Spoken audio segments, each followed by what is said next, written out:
It's April 4th, 2013, and this is Pocket Gamer with the week's new and noteworthy iOS games.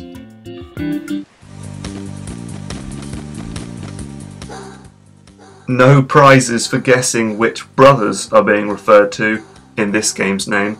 Yes, the other brothers is much like Mario, but without the mad acid trip setting, so think junkyards instead of candy-coloured kingdoms, and mobsters instead of monsters. And there are no linear left-to-right side-scrolling stages either. Instead, you get these huge open levels to explore, and just finding the exit is as tricky as reaching it. Sadly, the controls are kind of a flop. It's that floating D-pad, it makes a real nuisance of itself, and when you try precision movements like clambering up a ladder or jumping on guard dogs, it gets really tricky. So in conclusion, not much like Mario at all. Maybe wait for a patch.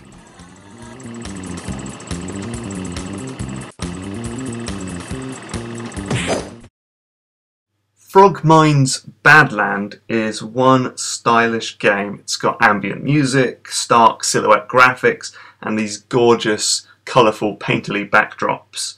It's worth a buy just to see it in motion, especially on Retina. The actual gameplay doesn't fit comfortably in any particular genre. It's kind of an auto-runner. These podgy little black birds fly forward automatically and you control them by tapping on the screen to move them up and down, and you navigate them through dangerous terrain, complete with falling rocks and spinning saw blades and the like. But it's also a puzzler with these simple physics problems to overcome as you move forward. But as you're constantly being propelled through the level, you must quickly solve these puzzles before you tumble off the screen and die. So it's kind of an odd mishmash of genres. I'll have to play further to see if it marries them successfully, so look out for our review. But right now, it's definitely worth a look just based on these outstanding graphics.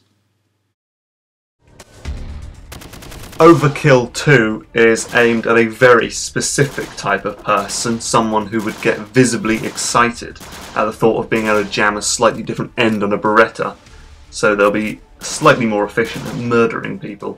Americans, basically.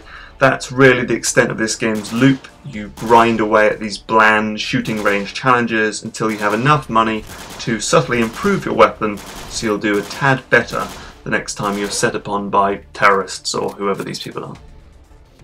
There's a nice 3D interface for upgrading your arsenal of guns, but the actual gameplay is not much fun. You'll be stuck in an almighty grind if you don't want to pry open your wallet and invest in a more powerful gun. Get ready for the next battle!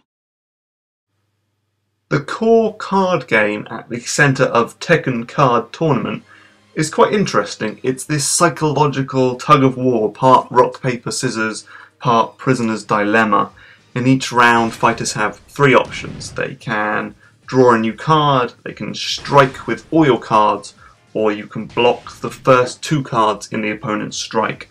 This sets up an interesting back and forth of trying to outsmart your foe and not wasting a perfect opportunity to attack. That's just the basics, of course. There are also special cards, these 3D Tekken heroes in the background, and this whole free-to-play economy of booster packs. And it's got online play. So card battlers, maybe check it out, it's quite fun.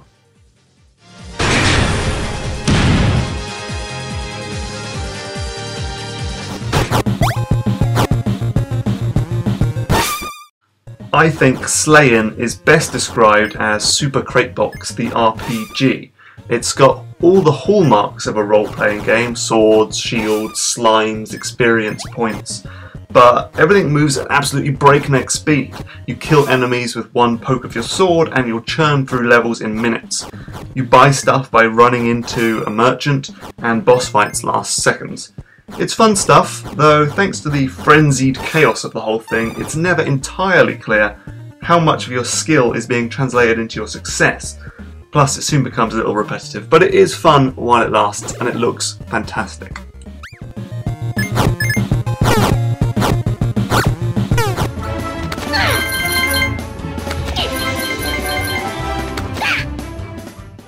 My mind started to wander when I was playing Run Sheldon, the latest woefully generic endless runner, this time starring the tortoise from Aesop's Fable. All I could think about was the absolutely futile plight of the so-called heroes in these endless runner games. These guys never succeed, then failure or death is inevitable, and you only delay their outcome. Maybe it's an allegory for life and death. You know, if you spend loads of cash, you might make your life last a little longer, slightly cozier, but you know, everyone's going to die someday. That's Run Sheldon, basically. 7 out of 10. Great, wicked.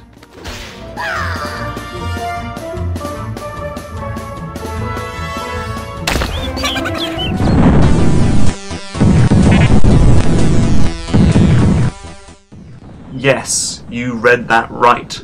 There really were a pair of side-scrolling Duke Nukem shooters before the infamous Duke Nukem 3D and Duke Nukem Forever. Infamous for slightly different reasons.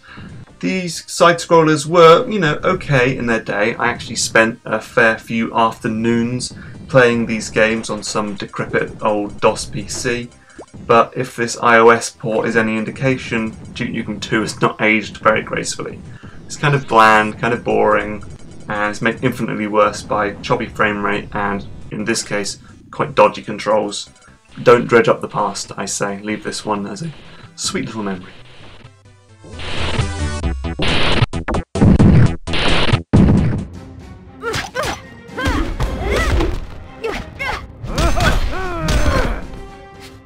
Injustice: Gods Among Us is a free-to-play spin on the upcoming console fighter of the same name. This brawler pits DC heroes like Superman, Batman, and that guy, I don't know, green guy, against one another in tag team tussles. The fighting is massively simplified. You just tap and swipe to do light and heavy attacks, then maybe throw in a quick swipe here and there for a combo move. You can also tag in other spandex-clad super dorks and unleash special moves. It certainly looks impressive, and it seems like they're using the same character models and animations as the console edition. The real question will be, how much cash do you have to spend on booster packs to keep up with the competition, or how long will this energy system let me play for?